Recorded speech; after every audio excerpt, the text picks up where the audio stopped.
बिस्मिल्लाहिर्रहमानिर्रहीम। अस्सलाम वालेकुम डियर स्टूडेंट, उम्मीद करती हूँ कि आप सब खैरियत से होंगे, ठीक ठाक होंगे, खुशबाश होंगे। डियर स्टूडेंट, आज हम पढ़ेंगे क्लास 9 की केमिस्ट्री के बारे में, इसके फर्स्ट चैप्टर के बारे में। जैसा कि हमने इसके फर्स्ट चैप्टर के जो हमारे टॉपिक्स थे हमने वो कंप्लीट कर लिए हैं। इसका फर्स्ट चैप्टर हमने कंप्लीट कर लिया। आज हम इसके फर्स्ट चैप्टर की करेंगे शॉर्ट क्वेश्चन। हमने इसके एमसीक्यूज कर लिए, पिछली वीडियो में हमने इसके एमसीक्यूज क्लियर किए थे, आपको समझाए भी थे। आज हम इसके शॉर्ट क्वेश्चन करेंगे, आपको मैं इसके शॉर्ट क्वेश्चन करवाऊंगी, समझाऊंगी। ये बहुत इजी हैं, टू लाइन्स के हैं और 1 लाइन्स के भी हैं, हाफ लाइन्स के भी हैं, ये आपको इजीली हो जाएंगे। स्टार्ट करते हैं। बिस्मिल्लाहिर्रहमानिर्रहीम। आज का हमारा टॉपिक है शॉर्ट क्वेश्चन फर्स्ट यूनिट के। बिस्मिल्लाहिर्रहमानिर्रहीम। ये है जी मुख्तसर सवालात, शॉर्ट क्वेश्चन है। फर्स्ट है, केमिस्ट्री की इतनी शाखों में क्यों तकसीम केमिस्ट्री को इतनी शाखों में क्यों तकसीम किया गया है, कौन सी 3 वजूहात बताएं। वो कहते हैं जी केमिस्ट्री को इतनी जो इसकी मतलब शाखें हैं उसमें क्यों तकसीम किया गया है, उनकी वजह बताएं कि किस वजह की बिना पे उसे इतनी शाखों में, इतनी ब्रांचेस में तकसीम किया गया है, डिवाइड किया गया है। केमिस्ट्री के वसीह पैमाने पर फैले हुए पेचीदा मौजू को समझने और इसके महसूस पहलुओं पर तवज्जो मरकूज करने के लिए केमिस्ट्री को बहुत सी अलग शाखाओं में तकसीम किया गया है।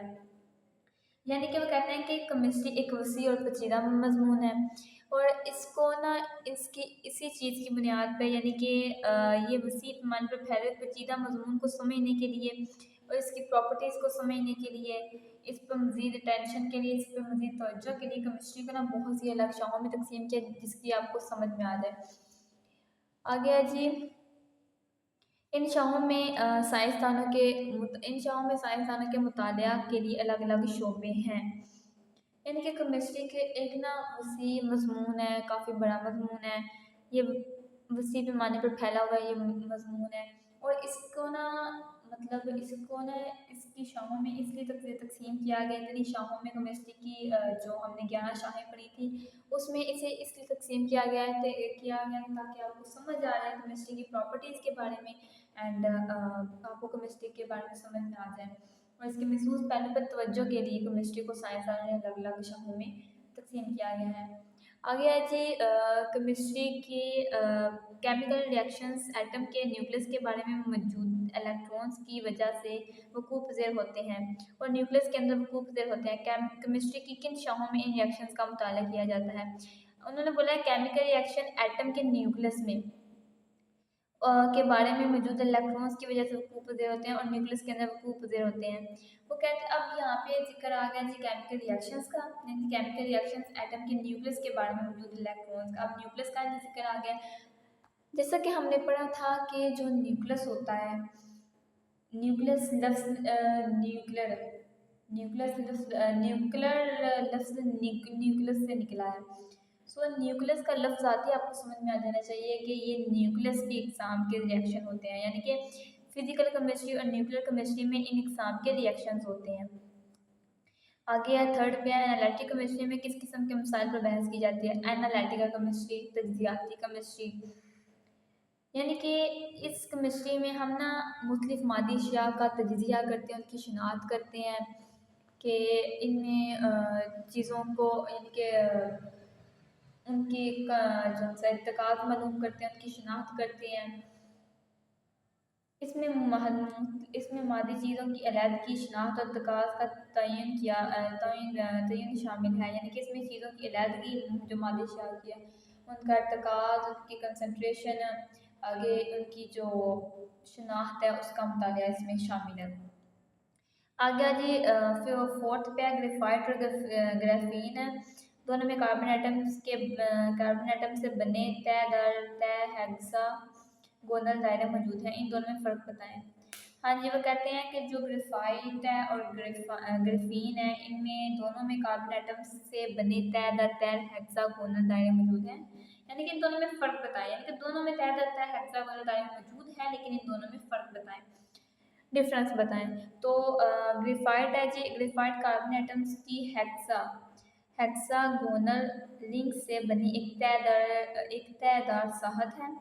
ये तह कमज़ोर बाउंड्री एक तह कमज़ोर बॉन्ड से जुड़ी होती हैं जो ग्रेफाइट को कमज़ोर और फिस्टन वाली बनाती हैं। आगे ग्रिफेन हेक्सागोनल साहत में कार्बन एटम्स की एक तह होती है पर मुश्तमिल होती है। ये ग्रेफाइट के मुकाबले ज़्यादा मजबूत और वजन में हल्की साहत होती है। यानी कि जो ग्रेफाइट है ना, ग्रेफाइट ये तय दर तय होती है। यानी कि जिस तरह ये बुक है, ये तय दर तय, यानी कि एक पेज के ऊपर पेज। तो जो ग्रिफेन है ना, इसका मतलब एक ही तय होती है, यानी कि इसका एक ही पेज होता है। जो ग्रिफेन का होता है ना, ग्रिफेन का उसका एक ही पेज होता है, जबकि जो ग्रेफाइट होती है ना वो तय दर तय होती है।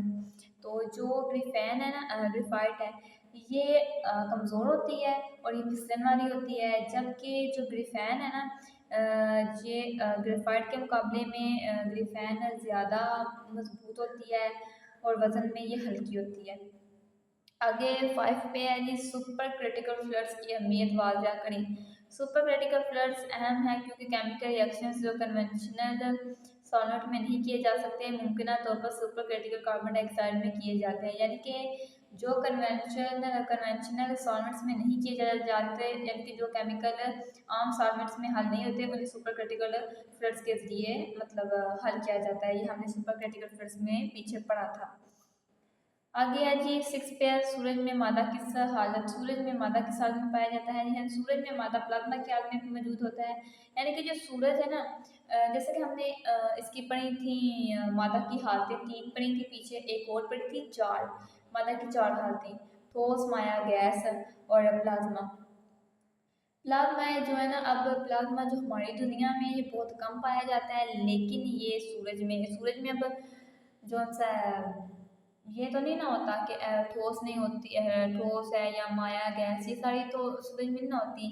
सूरज में मादा प्लाज्मा की हालत में मौजूद होता है, प्लाज्मा जो कि हमारी दुनिया में कम पाया जाता है। आगे 7 पे है, ग्रिफेन क्यों अहम है। हाँ जी, ग्रिफेन इसलिए अहम है क्योंकि ये इलेक्ट्रिक कंडक्टिविटी रखता है जो इसे इलेक्ट्रॉनिक्स में कारामद बनाता है। इंतहाई मजबूत लेकिन वजन में हल्का है, जो मटेरियल साइंस में इस्तेमाल होता है।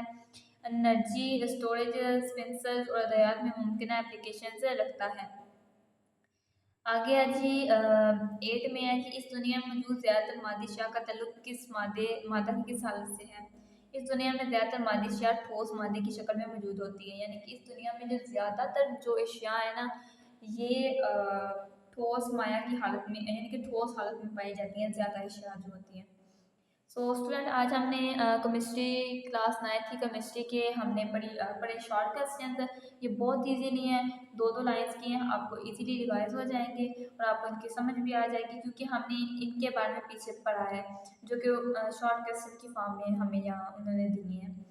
सो उम्मीद करती हूँ कि जो मैंने आज आपको समझाया हो आपको उसकी समझ आ गई हो। तो चैनल को लाइक और सब्सक्राइब ज़रूर कर दिया करें ताकि हमारी आने वाली हर नई वीडियो का नोटिफिकेशन सबसे पहले आपको मिलता रहे। सो मिलते हैं नेक्स्ट वीडियो में, तब तक के लिए अल्लाह हाफिज़।